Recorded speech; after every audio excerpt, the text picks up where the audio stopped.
Sebagian besar masyarakat yang ada di Indonesia itu, mereka ketika bangun sahur itu pada jam 2 atau setengah 3 atau jam 3.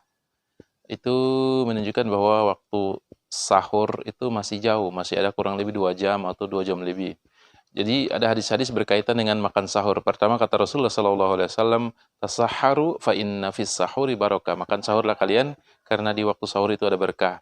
Jadi kalau nggak perlu makan lagi, harus minimal bangun kemudian minum air.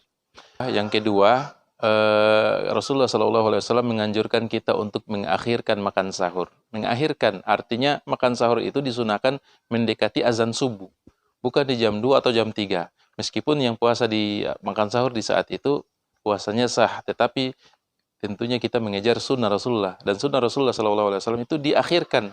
Artinya kalau azan setengah 5, maka kita minimal makan jam 4 atau jam 4 lebih, mendekati azan subuh. Itu sunnah.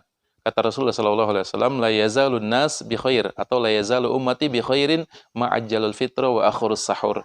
Senantiasa umatku atau orang-orang dalam kebaikan selama mereka menyegerakan berbuka puasa dan mengakhirkan makan sahur. Artinya menyegerakan berbuka itu kalau udah waktu berbuka, udah tenggelam matahari, maka berbuka. Jangan ditunda-tunda lagi.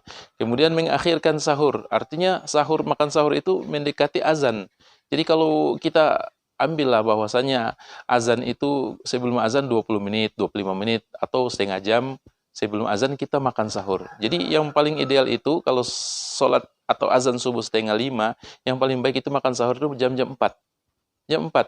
Sehingga saya sudah makan, tinggal ada 5 menit atau 10 menit, kemudian azan subuh. Ini yang disunahkan. Jadi sunnahnya seperti itu. Walaupun yang makan sahur jam 2 itu sah. Tapi bahaya, karena pertama masih jauh waktu subuh dan capek kita menunggu. Yang kedua, kemungkinan kita sesudah makan sahur kita akan tidur. Dan ketika kita tidur, maka biasanya banyak orang terbangun pada jam 8. Kelewatan subuhnya.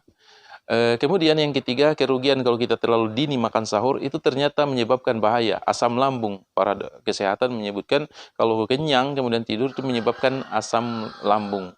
Dan kalau keseringan, maka itu bahaya.